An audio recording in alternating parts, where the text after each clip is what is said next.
Welcome to Fila Phil Quick Meals, where we show you quick and delicious recipes that you can make at home. For this recipe series, we'll be featuring flour from Philippine Foremost Milling Corporation. Philippine Foremost Milling Corporation manufactures bread flour, cake flour, all-purpose flour, and other specialized flours for all your baking and cooking needs. If you like this video, please like and share on Facebook and follow us for more recipes. Since the start of ECQ, all of us have been unable to travel. Allow us to take you around the world with our recipes. Hola from Mexico! Today's recipe is Churros Con Chocolate.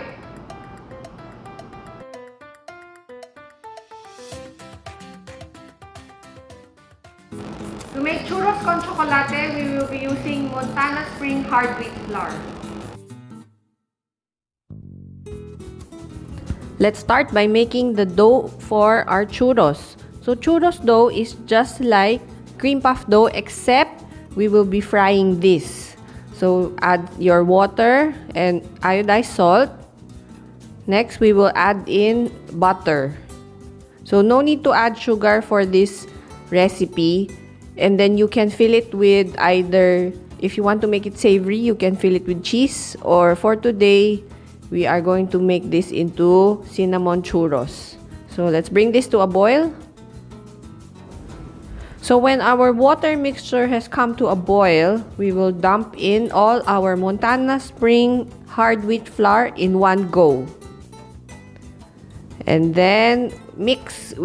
So give this some elbow grease and mix really well. Let the flour absorb all the water.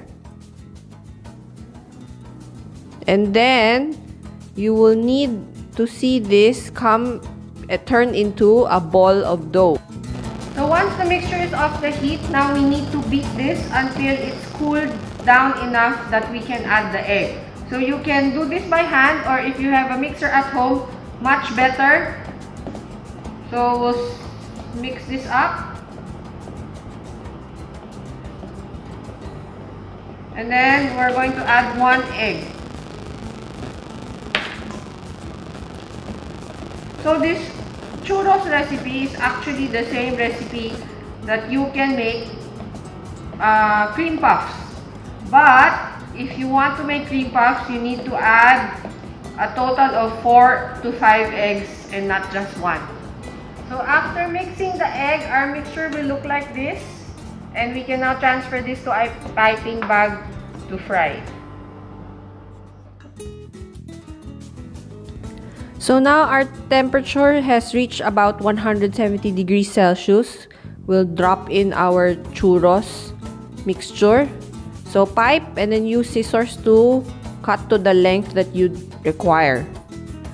If you want to make your churros bigger and thicker, then you need to lower your frying temperature a bit. When you lift them out of the oil, you can shake them in cinnamon sugar.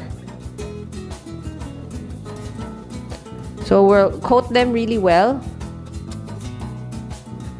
So now it's time to make our sauce. First, we have to melt our chocolate over hot water bath.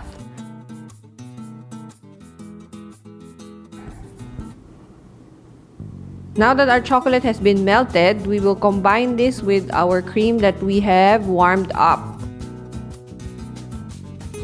You can add coffee to make this a mocha sauce, or you can also add different liqueurs.